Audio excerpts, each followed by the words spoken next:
네, 방직 공장에 다니던 아주머니가 이제 남편이 순직하게 돼서 남편 대신에 그 방직 공장에 취직하며 사는데 어린 갓난을 어디다 둘 데가 없잖아요. 그래서 방직 공장 한편에 두었는데 그만 불이 일어나가지고 그 전체가 다 불에 휩싸였습니다. 요즘 웬만한 공룡은 샌드위치 판넬로 치니까 불길이 그냥 무섭게 타오르는 가운데 소방관들이 와서 더 이상 이제 위험하다. 판넬이 주저앉을 것 같다. 그런 상태에 이 어머니가 자기 애가 그 방직 공장 안에 여기 있는 걸 알게 됐습니다. 그 자재 창고 안에. 그래서 이 어머니가 뛰어들어가 가지고 그 아이를 구해내 왔습니다. 그렇게 구해내 오는데 막 이런 데가 다 불길로 이제 다 익었죠. 그리고 얼굴이 리정 여기가 이렇게 일이 돼서 곰보가 됐습니다. 애가 이제 유치원 다닐 때는 별거가 아니었는데 초등학교 들어가게 되니까 애들이 자기 엄마를 몬스터라고 놀립니다. 괴물. 니네 엄마는 괴물이야. 그런 그 애가 있는데 자기도 있는데 그 상태에서 그 이야기를 들으니까 참 엄마가 고통스럽습니다. 근데 애가 그때부터 엄마 학교 오지 마 이래가지고 엄마를 막 따돌립니다. 그러니 엄마 마음이 미어지죠. 그러는 가운데 애가 점점 삐뚤어 나가기 시작하면서 이제 걷잡을 수 없게 됐습니다. 여러분 미운 실세라 하지만 여러분 그게 그때부터 엇나가기 시작하면 이게 걷잡을 수 없게 되는 거예요. 주위 사람들은 그 사실을 알기 때문에 그 아이를 보면서 혀를 차지만 거기다 대고 뭐라고 말을 해도 통하지가 않습니다. 그런데 이 아이가 아주 우연히 이제 이렇게 앨범을 보다가 엄마 얼굴을 본 거예요. 이 화상이 있기 전 엄마 얼굴을 본 거예요. 우리 엄마 이렇게 고운 때가 있었구나. 그때 엄마가 그 사진첩을 보면서 내 얼굴이 왜 이렇게 됐는지 이야기를 해줬습니다. 네가 어릴 때 아빠가 일찍 돌아가시고 내가 이 공장에 취직되면서 그때 불이 났어. 네가 그 유아방에 있는데 그때 다른 애들은 다 나오는데 너는 거기서 못 나오고 있었어. 엄마가 그 화염 속에 들어가서 너를 꺼내다가 이렇게 얼굴이 반 화상에 의해서 일그러졌다. 그 이야기를 듣게 된 그 아이가 와, 엄마가 자기 몸을 던져서 나를 구했구나 하는 생각을 하게 되니까 다른 애들이 야, 니네 엄마 곰보야 그렇게 놀릴 때 어림도 없다. 우리 엄마는 천사다. 우리 엄마는 세상에서 가장 예쁜 분이야 라고 답변하게 됐다 하는 겁니다. 우리가 예수 그리스도의 사랑을 확실하게 모를 땐 의심의 눈이 가게 되는 것도 사실입니다. 도마가 그 의심의 눈으로 예수님을 바라봅니다. 아니, 사람이 죽으면 끝이지. 죽은 사람이 부활한다는 것이 있을 수 있겠나 하고 나는 예수님 십자가에 못 박힌 손, 발, 옆구리 거기에 손 넣어보지 않고는 믿을 수 없어 라고 했을 때 주님이 오셔서 내 손가락을 이리 내밀어 내 손을 보고 내 손을 내밀어 내 옆구리에 넣어보라. 그리하여 믿음 없는 자가 되지 말고 믿는 자가 되라 말씀하십니다. 도마는 그 한순간 자기가 자기 마음속에 예수님에 대하여 가졌던 의심의 모든 장막이 싹 거치게 되니까 예수님 앞에 무릎을 꿇고 예수님을 향하여 예수님 당신은 나의 하나님이십니다 라고 고백하게 된 겁니다. 자, 바울은 데살로니가에서 그리스도 예수의 사랑을 보여준 겁니다. 그랬더니 놀랍게도 그들의 사랑이 되돌아왔다 하는 겁니다. 12절에 보니까 또 주께서 우리가 너희를 사랑함과 같이 너희도 피차간에 모든 사람에 대한 사랑이 더욱 많아 넘치게 하사. 자, 데살로니가 성도들이 바울이 우리를 얼마나 사랑했는지 그 사랑을 알게 되니까 그 사랑이 점점 커지게 되면서 서로 사랑하게 됐다는 겁니다. 여기 서로 사랑한다는 것은 상대방의 수치와 허물이 보이지 않는다 그런 말이 아닙니다. 그 상대방의 수치와 허물이 분명함에도 불구하고 그 사랑의 마음이 상대방의 약점을 뛰어넘었다는 거예요. 하나님이 우리를 보시기에 우리가 거룩하고 성결하고 깨끗해서 난 제가 마음에 들어. 그래서 내 아들 예수를 이 땅에 보내서 죄를 위해서 죽게 하고 그리고 구원할 거야. 그렇게 하지 않으셨다는 거예요. 성경은 우리 수치와 죄와 허물을 위해 죽었던 우리를 살렸다 했습니다. 에베소서 2장 1절에 보니까 너희의 허물과 죄로 죽었던 너희를 살렸도다 말씀합니다. 과거에 우리가 마귀를 주인으로 섬기면서 따랐다는 겁니다. 내 마음의 육체의 욕심을 따라 살아서 육체의 욕심이 시키는 것을 내 마음껏 원대로 그 죄악을 내 행동으로 옮기면서 살았다는 거죠. 그래서 하나님의 진노가 머무는 하나님이 진노하실 수밖에 없는 본질상 진노의 자녀였다는 겁니다.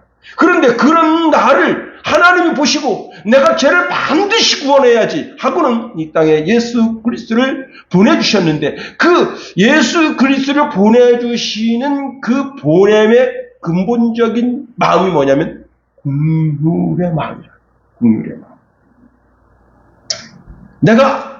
내가 본질상 진노의 자녀임에도 불구하고 하나님의 긍휼하심이 너무 커서, 다시 말하면 하나님의 사랑이 너무 커서 그 사랑으로 내 수치와 허물을 덮어주셨다 하는 거예요.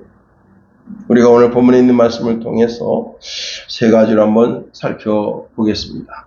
바울은 오늘 본문을 시작하면서 자신이 주님께, 예수님께로 받은 사랑을 간접적으로 말씀하고 있다 하는 겁니다. 바울은 12절을 시작하면서요, 의도적으로 이렇게 말씀하고 있습니다. 또 주께서, 이 주께서는 바로 예수님이시죠. 예수 그리스도. 제가 고등부 때인가 부르던 복음성가가 있었는데, 주의 이름으로 사랑합니다.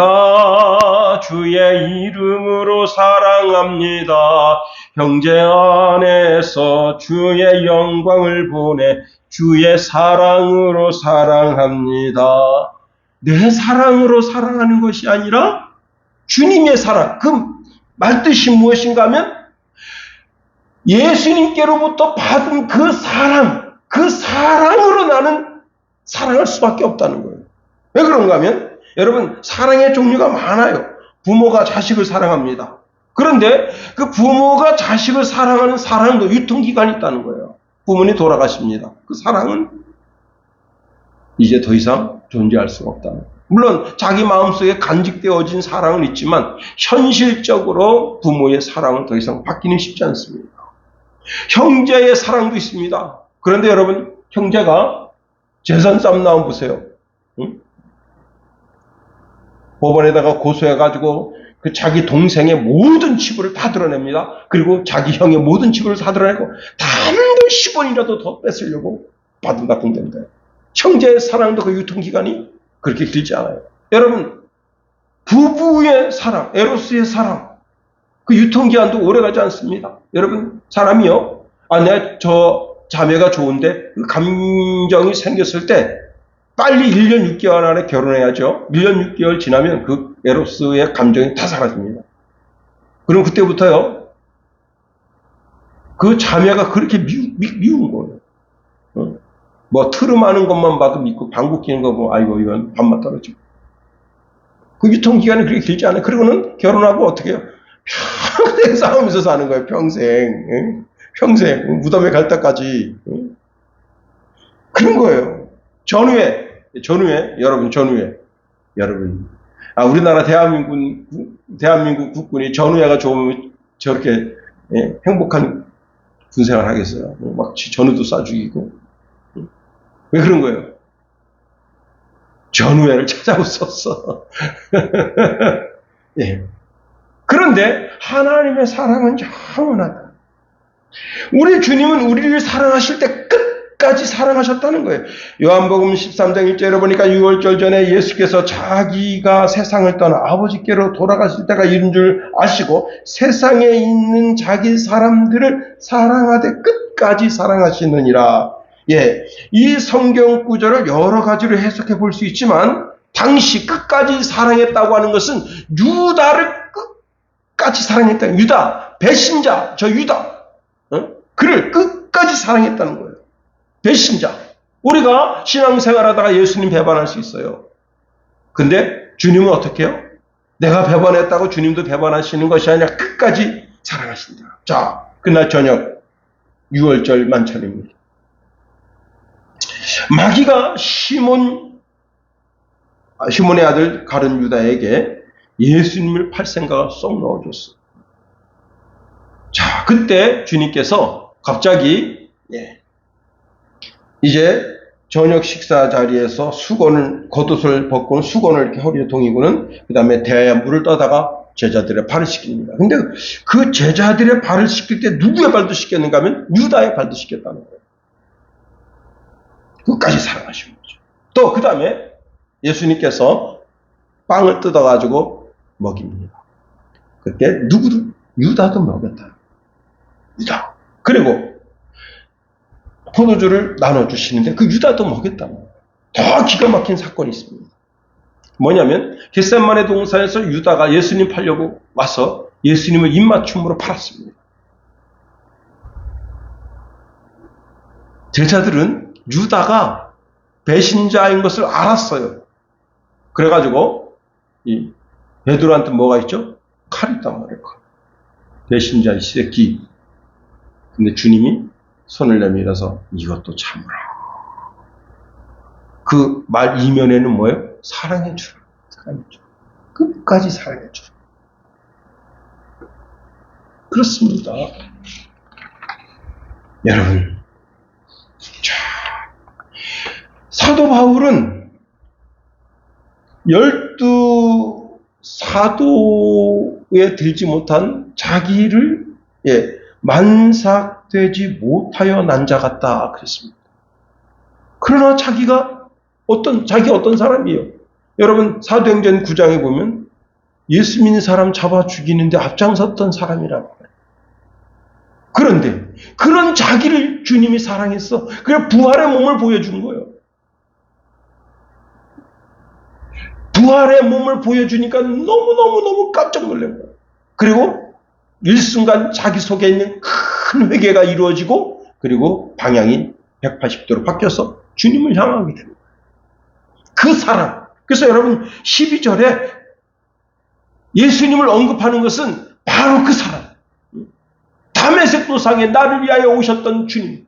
하나님 보좌 우편에 앉아 계셨던 그 주님께서 그 하나님 보좌 우편을 내버려 두고 거기서 친히 나타나셔서 그 부활의 몸을 보여주면서 사울아 사울아 네가 어찌하여 나를 핍박하느냐 하시면서 그 강팍한 사울의 그 상한 심령을 어루만주시고 그를 회개케 하셨던 그 주님. 그 사랑으로 내가 너희를 사랑했다. 사랑을 받아본 사람만 사랑할 줄 압니다. 여러분, 자기를 희생할 줄 아는 사람만이 희생할 줄 안다는 거예요. 바울은 예수님의 사랑을 받아본 거예요. 어마어마한 큰 사랑을 받아본 거예요. 여러분, 다윗이 나는 주님밖에 없어요. 나는 하나님밖에 없어요. 왜 그런 거예요? 하나님의 사랑을 받아봤거든. 여러분, 살인자에다가 강간범에다가 오늘날 같으면요, 오늘날 우리나라 이 법이 그냥 물러가지고 10대 성추행에다가 강간까지 했는데 집행유예로 풀어졌습니다. 이런. 예수님 마음을 가져서 풀어줬나? 여러분, 근데 다윗이 그와 같아요. 살인죄, 그 다음에 성폭행, 그런 걸 저질렀는데 하나님 그를 용서해 주십니다. 두 번째로, 죄악을 넘어서는 사랑을 위해서는요, 권면하고 충고도 해야 된다는 거예요. 우리나라 이제 대통령 중에 박정희 대통령님이 독일에 가셨죠. 거기서 이제 광부들, 참, 그 광부들이 다 4년제 이상 나온 사람들이에요. 똑똑한 사람들입니다. 허리멍텅한 사람 보낸 게 아니에요. 똑똑한 사람 보낸 거예요. 응? 그래도 영어로 다 자기 이름 좀 쓸 줄 알고, 응? 하와이 정도는 할 줄 알고, 응? 그런 똑똑한 젊은이들 뽑아서 서도 광부로 보냈습니다. 간호사도 마찬가지입니다. 간호사들이 가서 뭐 했습니까? 가서 시체 닦았잖아요, 맨 처음에. 시체 닦고, 이제 그 시체를 닦는 그 일을 하는 데 있어서도 접수리 하지 않고 전 세계 사람 다 불러다 간호사 썼던 거예요, 독일에서. 그런데 다 실패했어. 걔네들은 와서 못 견뎌. 한국 애들은 그게 아니야. 와서 그 일 주는 것에 대해서 감사하고 시체를 닦고 감사하고 그러니까 이 애들이 점점 어떻게 된 겁니까? 병원에 응? 그 말기암 환자들 응? 그런 거기로 옮겨가게 되면서 그들을 최상 서비스로 옮기게 되면서 점점 그 자리매김하게 되고 그렇게 된 거예요. 응? 처음부터 뭐 간호사로 갔으니까 야 라이팅게일 야 천사 들어왔구나 야 우리 병원에 간호사 웃긴 소리 하지 말아요. 에이. 그 최하 바닥에서 그래가지고 그 간호사 보내고 광부 보내가지고 차관을 얻는 이제 그 타임에 박정희가 이름을 박정희라고 원래 박정희를 한문으로 쓰는 거 좋아합니다. 딱 쓰려고 하니까 옆에 있던 비서가 대통령한테 잔소리를 한 겁니다. 각하는 대한민국 대통령입니다. 그렇지. 한글로 박정희라고 쓴 겁니다. 여러분 거기서 한문으로 박정희라 쓰면 어떻게 되는 거예요? 응? 중국 놈들 영향력이 있는 놈이구만. 그 다음부터요 박정희가 한문으로 안 썼답니다. 내가 대한민국 대통령이지. 왜 대한민국 대통령이 한문으로 쓰냐? 일본어로 쓰고. 내가 대한민국 대통령이지. 여러분, 개인적인 약점을 넘어서 영적인 애정을 가지고 상대방을 나보다 높게 여겨줘야 되는 겁니다. 이 말은 상대방이 삶에서 짓는 범죄를 무시하고 죄악을 너그럽게 봐주라는 그런 말은 아니에요. 반드시 죄악을 경멸해야 됩니다. 다시는 가서 죄를 짓지 말라고 권면해야 한다는 거예요. 자, 그러면 권면과 충고를 무시하는 사람은 그 권면과 충고가 주는 유익함을 모르는 사람. 결과적으로 그 사람은 자기 자신을 스스로 교만하게 합니다. 다시 말하면 상대방의 충고와 권면을 무시하는 사람은요, 그 사람은 자기 자신 스스로가 타락의 길을 가는 거예요. 여러분 우리 어릴 때 초등학교 때도 그렇고 중학교 때 고등학교 때까지도 월요일마다 조회를 썼어요. 우리 교장 선생님 학생 여러분 50분 동안에 50분 동안 그 추운 날 추워가지고 달달달달달달 여러분 학생들이 뭐 입었겠어요? 그 얇은 검정 교복 하나 입은 거 아니야. 근데 교장 선생님은 그냥 뚜뚜하게 안에다가 그냥 내복 입었지. 그때 에어네이가 유행이었어요. 따뜻하게 입고 이분은 안 추워. 그 학생들 그냥 600명, 800명 세워놓고 달달달달달달달달. 학생 여러분. 아유 지금 생각해도 뭐 이렇게 하신 말씀이 많았나. 그런데 여러분 교장 선생님 충고를 잘 새겨 듣는 사람, 선생님의 훈시를 잘 새겨 듣는 사람은 학교 생활을 잘할 수 있겠다. 그 충고와 춘원을 충원을 잘 귀담아 듣는 사람은 학교 생활을 잘하게 되는 거예요. 우리 공동체 안에 신령한 사람과 세속적인 사람이 섞여 있으면 이 두 부류의 사람이 충돌이 일어나가지고 엄청난 상처를 내게 됩니다. 여러분, 성령의 사람이 상처를 받겠어요? 세속적인 사람이 상처를 받겠어요? 성령의 사람들이죠. 세속적인 사람들은 막가봐. 자, 하나님의 사랑에 대해 잘 알지 못하기 때문에 친숙하다는 것을 악용해가지고 자신의 죄악을 조장하려고 하는 어리석음으로 다가섭니다. 그런데 우리 기독교인들이 그 친숙함을, 저 사람이 친숙함으로 다가오니까 내가 사랑으로 다가가야지. 큰일 납니다. 그리스도의 사랑을 사실 가모니설로 표현하거나 또 나타내거나 측정할 수 있는 것이 아니라는 겁니다. 큰 소리 친다고 해서 사랑이 아니다 이 말이에요. 그리스도의 사랑을 하는 사람은 말보다 행동으로 드러난다. 과장하여 말하기 좋아하는 사람은요, 가모니설로 겉으로 드러나는 것을 좋아합니다. 그러나 내면 깊은 곳에서는 아무것도 없고 변덕이 죽고 뜻하는 사람이다 하는 거예요. 시골에 이제 가끔 내려가서 이제 논을 이제 딱 보면요, 논 옆에 개울이 있는데 개울이 낙차가 이렇게 조금 있으면요 물소리가 쫄쫄쫄쫄 납니다. 근데 강은 여러분 조금만 지나가면 8호 강이잖아요. 그 큰 강은 그렇게 큰 물이 흘러가면서도 물이 흐르는 소리가 나지 않습니다. 여러분, 이게 바로 하나님의 사랑, 성령의 사랑. 신령한 사람은 그와 같다 하는 거예요.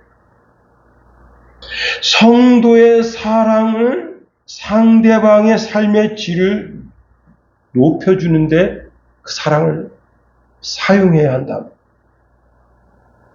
그 사랑을 통해서 믿음을 강하게 하고 확신하는 신앙을 가지게 하고 최종적으로는 뭐예요? 하나님의 말씀대로 그 사람이 살 수 있도록 하나님의 말씀을 높이고 경건한 신앙생활을 하는데 돕도록 우리의 사랑이 쓰임 받아야 된다는 거예요. 때로는 연약한 신앙인이 그리스도를 높이는 신앙으로 성장하게 될 때 그 사랑을 위해서 우리가 뭐예요? 충고나 권면을 아끼면 안 된다. 이것은 그리스도 예수에 대하여 좋게 말하는 것 그 이상이다 하는 겁니다. 입술로 말하지 않아도 그 심령으로 그 사람을 대할 때 그 심령이 그 사람의 얼굴로 드러나는 거예요. 벌써 이 사람이 진심으로 나를 위로하는구나. 우리는 예수님을 닮아서 끝까지 배신하지 않고 그 사람을 참아주고 인내하면서 사람이 사람 되도록 돕는 그런 믿음의 사람으로 살아야 됩니다. 자, 세 번째로, 우리가 사랑하는 이 사랑은요, 이제는 가정에서, 그리고 교회에서, 지역사회에서, 나라에서, 민족을 넘는 그런 사랑을 해야 한다 하는 겁니다. 자, 사랑의 본질에 대하여 주님이 한 부자 청년에게 가르쳐 주십니다. 마태복음 22장 37절에 예수께서 이르시되 내 마음을 다하고 목숨을 다하고 뜻을 다하여 주 너의 하나님을 사랑하라 하셨으니 이것이 크고 첫째 되는 계명이요 둘째는 그와 같으니 내 이웃을 내 자신과 같이 사랑하라 하셨으니 이 두 계명이 온 율법과 선지자의 강령이다 말씀하십니다. 자, 우리가 형제를 사랑하는 것이 바로 예수 그리스도를 사랑하는 것이다 하는 거예요. 즉 형제를 사랑하는 마음이 가득한 사람은 예수님을 사랑하는 마음이 가득하다는 거예요. 그럼에도 불구하고 교회에서 화당을 지어서 사랑한다면 하나님에 대한 사랑이 식어진 겁니다. 예수님이 이런 말씀하십니다. 누가복음 16장 13절에 한 집 하인이 두 주인을 섬길 수 없나니 혹 이를 미워하고 저를 사랑하거나 혹 이를 중히 여기고 저를 정히 여길 것입니다. 너희는 하나님과 재물을 겸하여 섬길 수 없느니라. 자, 이 무슨 말씀입니까? 우리가 하나님에 대한 사랑이 식어진 것은 형제에 대한 사랑이 식어진 것으로 드러난다는 거예요. 다시 말하면 우리는 세상적인 그 어떤 것을 사랑하고 있다는 거예요.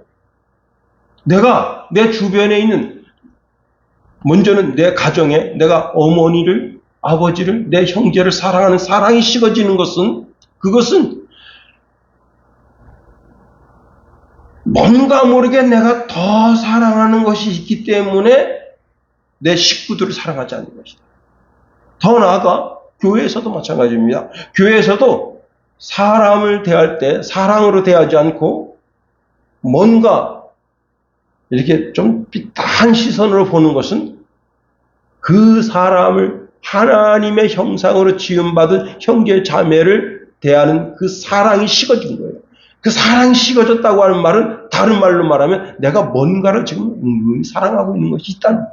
근데 그게 세속적인 것이다.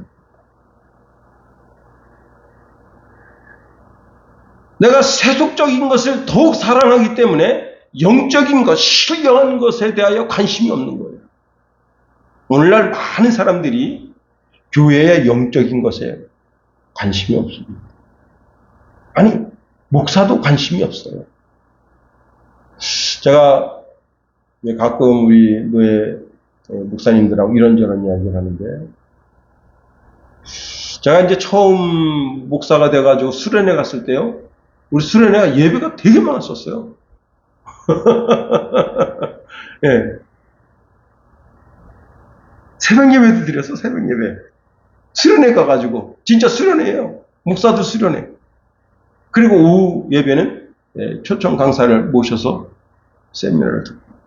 그런데 요즘요, 새벽 예배 한다 그러면요, 욕합니다, 욕. 화를 냅니다.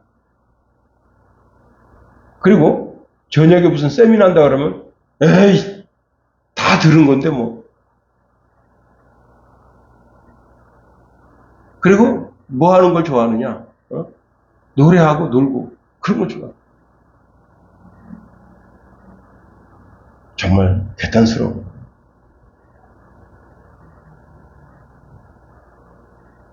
그 뭐예요? 하나님과 세상을 겸하여 섬길 수가 없는.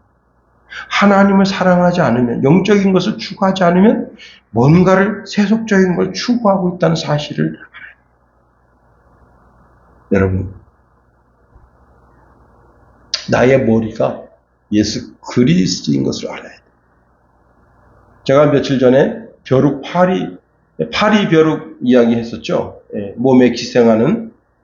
그래서 파리에도 기생하고 개미에도 벌에도 기생하는 그 파리 벼룩이 자기 목을 스스로 뜯어내는, 이게 진짜 얼마나 잔인합니까? 오늘 내가 온전한 사랑으로 형제를 사랑하지 않는 것은 온전한 사랑으로 그리스도를 사랑하지 않는 거예요. 그가 목사든 장로든 권사든 그것은 중요하지 않아요. 그가 자기 목을 떼어내는 거예요. 목이 뭐예요? 그리스도인데, 예수 그리스도인데 자기 몸에서 그리스도를 떼어내는 거예요. 그리스도를 자기 몸에서 쫓아내는 사람이 그게 어떻게 온전한 성도가 되겠냐. 죽어가는 신앙이 되는 거죠. 대한민국 교회가 그렇게 되면 되겠냐는 거예요. 여러분, 나의 머리가 그리스도이셔야 한다는 거예요. 그리스도가 나의 마음에 자리 잡고 있다면 주님이 나의 마음을 구속해 주시는 거예요. 즉 자유롭게 해주시는 거예요. 이제는 우리의 사랑의 범위가 교회만 적용되는 것이 아니라 모든 성도들을 향하여 펼쳐져야 된다. 에베소서 1장 15절에 이렇게 말씀하고 있네요. 이로 말미암아 주 예수 안에서 너희 믿음과 모든 성도를 향한 사랑을 나도 들었다 했습니다. 우리가 듣게 돼야 되는 거예요. 야, 그 교회가 사랑하는데 성도와 성도끼리 정말 그리스도 예수의 사랑으로 사랑해 준다더라. 제가 전자에 말씀드린 것처럼 상대방이 사랑할 만해서 사랑하는 것이 아니라 하나님께서 내 수치와 허물을 아심에도 불구하고 사랑해 준 것처럼 나도 그렇게 사랑하는 그리스도 예수의 사랑으로 사랑하는 사랑의 마음이 내 속에 내재해 있어야 된다는 겁니다. 그렇습니다. 이제 나의 사랑의 간구와 기도는 점점 커졌어. 여러 성도를 위해서 간구하며 기도하는 사랑의 기도가 되어야 한답니다. 에베소서 6장 18절에 모든 기도와 간구로 하되 항상 성령 안에서 기도하고 이를 위하여 깨어 구하기를 항상 힘쓰며 여러 성도를 위하여 구하라. 우리의 기도가 우리 교회만 국한되면 안 되는 거예요. 여러분, 제가 윤석열 대통령을 심하게 비판합니다. 그래도 매일 아침마다 대통령을 기도합니다. 왜? 대통령이 바른 정신으로 바르게 정치할 수 있게 해달라고. 하나님이 그를 내셨다면 제가 이재명에도 신나게 비판하지만 이재명을 위해서도 기도합니다. 제발 대통령 되지 않게 해달라고. 여러분, 대통령을 꿈꾸고 있으면 언젠가는 대통령 됩니다. 그 사람이. 그래서 제발 주여, 주님의 선하신 뜻이 이루어졌어. 이재명 씨는 대통령 되지 않게 하옵소서. 나라 민족을 위해서 150만 휴전선을 지키고 있는 국민장님들을 위해서 또 선교사들을 위해서 더 나아가 그리스도 안에서 사랑의 문안을 해야 한다 하는 겁니다. 사람의 눈으로, 즉 자기의 눈으로 볼 수 없는 흩어져 있는 성도들을 위해서 기도해야 되는 거예요. 빌립보서 4장 21절에 보니까 그리스도 예수 안에 있는 성도들에게 각각 문안하라. 나와 함께 있는 형제들이 너희에게 문안하고. 이 편지는 지금 빌립보 교회를 향해서 쓰여지고 있는 거예요. 그런데 그 빌립보 교회 성도들을 위해서 바울이 지금 문안한다. 그런 것처럼 흩어져 있는 멀리 가 있는 친구를 위해서 기도해 줘. 우리의 기도가 나 자신을 넘어서 가정을 넘어서 교회를 넘어서 지역 사회를 넘어서 대한민국을 넘어서 선교사들 그리고 정말 기도가 필요한 분들을 위해서 넘어서게 될 때 여러분 우리는 그리스도 예수의 사랑이 점점점 나의 삶을 통해서 확장되어져 가는 겁니다. 그렇습니다. 서로 사랑하는 사랑의 공동체. 사랑의 공동체 안에만 하나님이 머물고 계신 거예요. 기도하겠습니다.